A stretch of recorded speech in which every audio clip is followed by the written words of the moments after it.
Девојчето со маштеа си што се сторило царица. Чита Александар Станојков. Му умрела жената на еден маж и му оставила едно девојче од 10 години. Личотијата и умнотијата на тоа девојче ја немало во многу градови. Од која поодел мажот вдоец неколку месеци, го навалија пријателите му сврши една вдојица. Вдојицата била од најлошите жени. И таа имала едно девојче од 13 години, а нејзиното девојче било пак од најгрдите во градот. Од кога ја зел мажот таа лоша вдојица дома и од кога му го видела неговото девојче, толку умно и разумно и толкова лично, веднаш ја влегол ѓаволот во срцето дека не е било нејзиното девојче толку лично и разумно. Вати да го тераат на најтешките работи да работи. Леп еднаш на ден му даала. Голо, босо, непрано, нечешлано, неизмиено го држала само и само за некако да го поболи и да го умрит од пусти завис што имала на него. Арно, ама девојчето уште поздраво се чинело и целиот град за него се колнеле и го валеле. Виде кучка маштеот и со тоа не можеше да ја сотрит и му легнала со ќотек. Денеска тепај, утре тепај, други ден карај. Пак девојчето се стоело на лицето и на здравието. Видело и со тоа не може ништо да ја стори, најпосле му ватила јаката на мажот. Ја да ја истера од куќа ич да не се врати, ја таа ќе бега, чунчи со таква лоша девојка не можела да живеат како ќерката негова. Бидејќи мажот попрос од неа, беше го превртела со нејзините турли лаги што видела и го клеветала девојчето. Една вечер, толку што беше го надупила мажа и жената со нејзините лаги, што ја грабнал да ја заколит ќерка си при се што никаков кабает немала.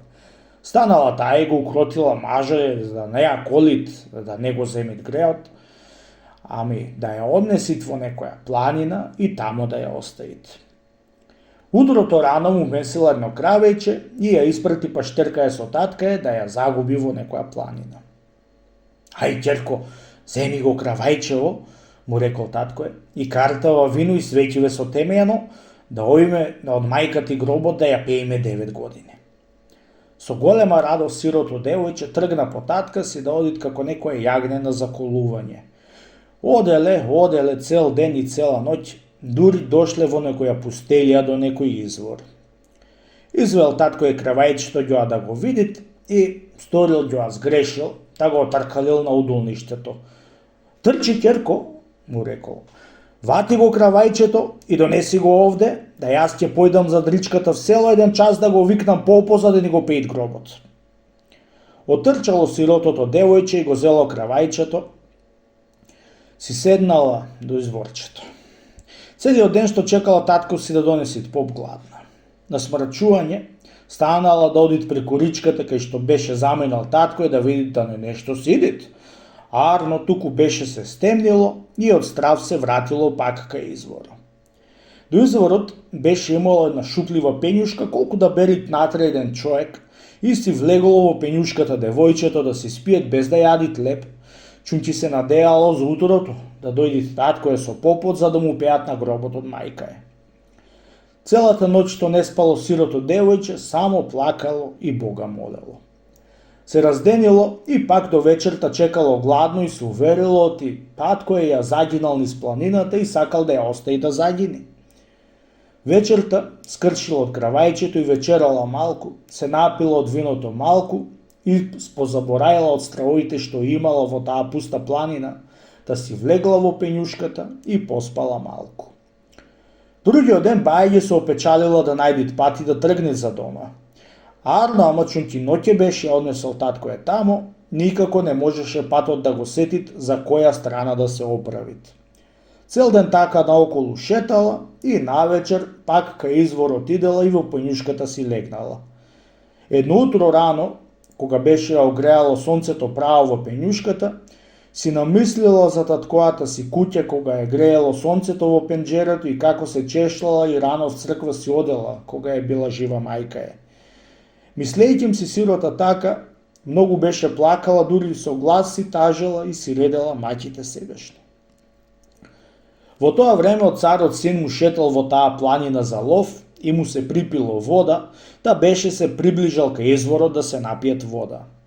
Кога чул глас девојчински, се очудил.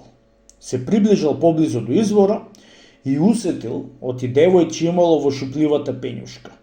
Кротко се прибрал до пењушката и проговорил: "Која си ти што плачиш во пењушката? А ако си девојче, да ми бидиш сестра, а ако си дете, да ми бидиш брат, а ако си жена, да ми бидиш мајка, излези да те видам." Кога и чу девојчето тие збори, излезе пред царев син оплакана во очите и утопена во солзи сето лице. Извел шамијата царев син и ја обришал во лицето. Светнала во лицето како некое сонце и од кое ја испрашал царев син заошто дошла тука, и рекол: "Не плачи, убаво девојче, ти ќе бидиш за мене невевче." Си ја зел царскиот син девојката и си ја венчал за невеста и ден денеска си е царица. Ете, како што велаат стари, секое зло за добро. Роди ме мајко со късмет, да врлиме на буниште.